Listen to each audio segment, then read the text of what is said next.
کیا آپ اس شخص کے بارے میں جانتے ہیں جو آج سے ہزاروں سال پہلے پیدا ہوا لیکن آج بھی ہمارے درمیان زندہ ہے؟ یہ شخص مختلف موقعوں پر ہمارے سامنے آتا ہے اور ہمیں راہ دکھاتا ہے۔ یہ ویڈیو دنیا کے سب سے پر اسرار شخص کے متعلق ہے جن کے بارے میں ہر دور کے لوگ ہمیشہ تلاش میں رہے، جن کا نام خضر علیہ السلام ہے۔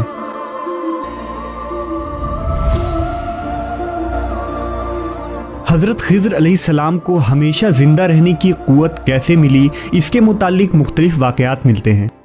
ابن عساکر نے تاریخ دمشق میں لکھا ہے کہ جب حضرت آدم علیہ السلام کی وفات کا وقت آیا تو آپ نے اپنے تمام لڑکوں کو جمع کر کے فرمایا، اے میرے بیٹوں، بے شک اللہ تعالیٰ زمین والوں پر ایک بڑا عذاب نازل فرمانے والا ہے، تو میری وفات کے بعد میرے جسم کو غار میں رکھ دینا، یہاں تک کہ سکون پا جاؤں تو میرے جسم کو ملک شام میں دفن کر دینا۔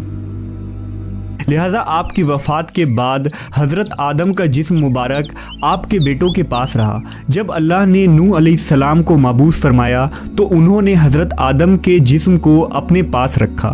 جس وقت اللہ نے زمین پر طوفان بھیجا اور پوری زمین ایک زمانہ تک ڈوبی رہی، پھر طوفان ختم ہونے کے بعد حضرت نوح بابل شہر میں آ کر ٹھہرے اور اپنے تینوں بیٹوں شام، حام اور یافس کو وصیت کی کہ آدم علیہ السلام کے جسم مبارک کو اس غار سے لا کر شام میں دفن کر دو جہاں انہوں نے وصیت کی تھی۔ تو ان لڑکوں نے کہا، زمین وحشت ناک ہے، نہ کوئی اس زمین سے مانوس ہے اور نہ وہاں کا راستہ جانتا ہے۔ حضرت نوح نے کہا، حضرت آدم علیہ السلام نے اس شخص کے لیے جو ان کے جسم کو دفن کرے گا قیامت تک زندہ رہنے کی دعا کی ہے۔ پھر آپ کا جسم مبارک اسی طرح رہا یہاں تک کہ حضرت آدم کے ایک سلبی اولاد جن کا نام خضر تھا، انہوں نے آپ کے جسم مبارک کو دفن کیا۔ اللہ نے حضرت آدم کی دعا قبول فرمائی تو حضرت خضر علیہ السلام جب تک اللہ چاہے گا زندہ رہیں گے۔ حضرت خضر کی کنیت ابو العباس اور نام بلیہ تھا، ان کے والد کا نام ملکان تھا۔ حضرت خضر علیہ السلام کی یہ خصوصیت تھی کہ آپ جس جگہ بھی بیٹھتے تھے وہاں آپ کی برکت سے ہری ہری گھاس اگ جایا کرتی تھی، اس لیے لوگ آپ کو خضر کہتے تھے، جس کے معنی سبز چیز ہوتی ہے۔ ایک روایت کے مطابق آپ حضرت ذوالقرنین کے خالہ زاد بھائی تھے۔ حضرت ذوالقرنین اللہ کے ایک نیک بادشاہ تھے جنہیں اللہ نے زمین کے بڑے حصے پر حکومت عطا فرمائی تھی۔ حضرت خضر حضرت ذوالقرنین کے وزیر تھے۔ کتابوں میں حضرت خضر علیہ السلام کی لمبی عمر اور موت نہ آنے کی وجہ یہ بھی لکھی گئی ہے کہ آپ نے آب حیات نامی ایک چشمے کا پانی پیا تھا۔ آب حیات کے بارے میں یہ بیان کی جاتی ہے کہ جو اسے پیے گا یا اس میں غسل کرے گا اسے کبھی موت نہ آئے گی۔ توریت کے باب یوحنا میں آب حیات کا ذکر یوں ملتا ہے، پھر اس نے مجھے بلور کی طرح چمکتا ہوا آب حیات کا ایک دریا دکھایا جو خدا کے تخت سے نکل کر اس شہر کے درمیان میں بہتا تھا اور دریا کے پار زندگی کا درخت تھا۔ آب حیات کا ذکر قدیم داستانوں اور کتابوں میں بھی ملتا ہے۔ ان داستانوں میں 3 شخص کا ذکر کیا گیا ہے جو آب حیات تک پہنچ گئے تھے۔ ان میں ایک حضرت الیاس علیہ السلام، دوسرے حضرت ذوالقرنین اور تیسرے حضرت خضر علیہ السلام ہیں، جن میں صرف حضرت خضر اور حضرت الیاس کو ہی وہ پانی نصیب ہوا۔ روایتوں کے مطابق ذوالقرنین نے قدیم تاریخی کتابوں میں پڑھا تھا کہ سام بن نوح کی اولاد میں سے ایک شخص چشمہ حیات سے پانی پی لے گا تو اس کو موت نہ آئے گی، اس لیے حضرت ذوالقرنین نے اس پانی کی تلاش میں مغرب کا سفر کیا۔ ذوالقرنین کے علم میں یہ بات آئی کہ آب حیات اندھیرے راستوں میں موجود ہے اور وہاں 360 چشمے ہیں، لہٰذا ذوالقرنین نے اپنے لشکر سے 360 لوگوں کو چنا اور ہر ایک کو ایک ایک مچھلی دے کر حضرت خضر کی سربراہی میں روانہ کیا۔ تمام لوگوں کو یہ ہدایت دی گئی کہ ہر فرد اپنی مچھلی کے ساتھ چشمے میں اتر جائے اور واپس آ کر اپنی اپنی مچھلی ظاہر کرے۔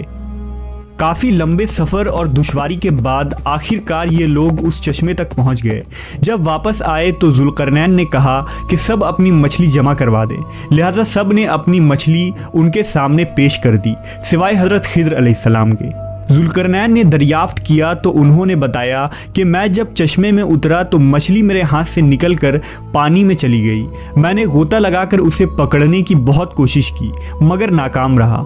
ذوالقرنین نے کہا وہ پانی آپ کے مقدر میں تھا۔ آب حیات میں غوطہ لگانے اور اس مقدس پانی کو پینے کی برکت سے حضرت خضر ہمیشہ زندہ رہیں گے اور آپ کو کبھی موت نہ آئے گی۔ حضرت موسیٰ علیہ السلام سے بھی حضرت خضر کی ملاقات کا ذکر قرآن مجید میں ملتا ہے، جس کے مطابق حضرت خضر کو ایک الہامی علم عطا کی گئی تھی جسے علم لدنی کہتے ہیں۔ اس علم کو سیکھنے کے لیے حضرت موسیٰ حضرت خضر کی خدمت میں حاضر ہوتے ہیں اور ان سے درخواست کرتے ہیں کہ اللہ نے انہیں جو علم عطا کیا ہے وہ انہیں بھی سکھا دیں، لیکن حضرت موسیٰ کی جلد بازی اور صبر نہ کرنے کی وجہ سے حضرت خضر وہ علم مکمل طور پر حضرت موسیٰ علیہ السلام کو نہیں سکھا پاتے ہیں۔ بعض علماء نے اس واقعے کو دلیل بنا کر حضرت خضر کو نبی قرار دیا ہے، کیونکہ ایک پیغمبر کو ایک عام بندہ کوئی علم نہیں سکھا سکتا۔ حضرت خضر علیہ السلام کو جو علم لدنی عطا کی گئی تھی، اس کے ذریعہ آپ مشکل میں پھنسے لوگوں کی مدد فرماتے ہیں اور گمراہوں کی رہنمائی کرتے ہیں۔ لوگوں میں یہ بھی مشہور ہے کہ آپ راستہ بھٹک جانے والوں کو راہ دکھاتے ہیں۔ اگر کوئی اللہ کا نیک بندہ مشکل کا شکار ہو کر راستہ بھٹک جاتا ہے تو حضرت خضر علیہ السلام اس کی مدد کرنے عین وقت پر پہنچتے ہیں۔ روایتوں کے مطابق حضرت الیاس علیہ السلام کی ذمہ داری سمندر میں لوگوں کی رہنمائی کرنا ہے اور حضرت خضر زمین پر لوگوں کی رہنمائی کرتے ہیں۔ بعض روایتوں کے مطابق خضر علیہ السلام نے حضرت محمد صلی اللہ علیہ وسلم کے ہاتھوں پر بھی بیعت کی ہے اور مدینہ میں آپ صلی اللہ علیہ وسلم سے ملاقات کے لیے بھی آیا کرتے تھے۔ اس کے علاوہ عمر بن عبدالعزیز سے بھی حضرت خضر کی ملاقات ثابت ہے۔ صحیح مسلم کی ایک حدیث کے مطابق جب دجال مدینہ کے قریب ایک جگہ تک پہنچے گا تو مدینہ سے ایک شخص اس کے مقابلے کے لیے نکلے گا جو اس وقت کا سب سے بہترین شخص ہوگا۔ یہ شخص حضرت خضر علیہ السلام ہوں گے۔ حضرت خضر اور حضرت الیاس دونوں زندہ ہیں اور ہر سال حج کے موقع پر ملتے ہیں۔ صوفیہ کے نزدیک بھی حضرت خضر کا بہت اعلیٰ مقام ہے۔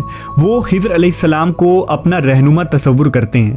بعض صوفیہ سے ان کی ملاقات بھی ثابت ہے اور بعض بزرگوں نے لکھا کہ خضر علیہ السلام نے کئی سالوں تک انہیں علم دین بھی سکھایا۔ صوفیہ آپ کو خواجہ خضر کہہ کر پکارتے ہیں۔